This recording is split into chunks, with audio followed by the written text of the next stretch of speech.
सघन माध्यम में बेटा सघन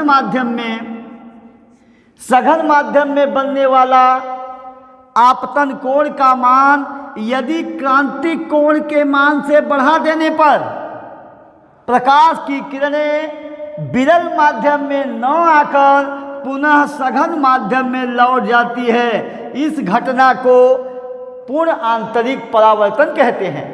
यानी सघन माध्यम में बनने वाला आपतन कोण, यानी यह कोण बेटा सघन माध्यम में बनने वाला आपतन कोण I1 या I केवल लिख सकते हैं, यदि क्रांतिक कोण के मान से बढ़ा देते हैं तो प्रकाश की आने वाली आपतित किरण और आने वाली, यदि सघन माध्यम में आपतन कोण का मान क्रांतिक कोण के मान से बढ़ा देते हैं तो प्रकाश की जो अपवर्तित किरण है यह विरल माध्यम में न जाकर पुनः सघन माध्यम में लौट जाती है। इस घटना को पूर्ण आंतरिक परावर्तन कहते हैं। देख बेटा, सघन माध्यम में बनने वाला आपतन कोण का मान जब क्रांतिक कोण के मान से बढ़ा देते हैं तो विरल माध्यम में आने वाली अपवर्तित किरण विरल माध्यम में न आकर पुनः सघन माध्यम में लौट जाती है। इस घटना को पूर्ण आंतरिक परावर्तन कहते हैं। और पूर्ण आंतरिक परावर्तन की घटना घटने के लिए आपतन कोण का मान क्रांतिक कोण से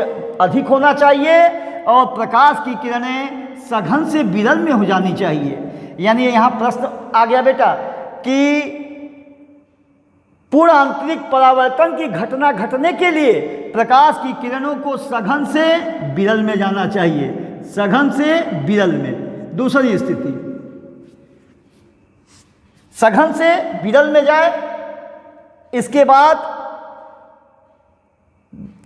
दूसरी स्थिति कि आपतन कोण का मान क्रांतिक कोण से अधिक होना चाहिए।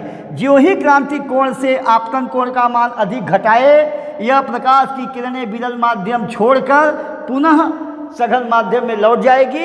यही पूर्ण आंतरिक परावर्तन की घटना है। कोई चीज़ जब तुमसे बेटा ये पूछ दे कि चमक रहा है तो जहाँ चमकाव की बात आएगी वहाँ पूर्ण आंतरिक परावर्तन की घटना घटेगी।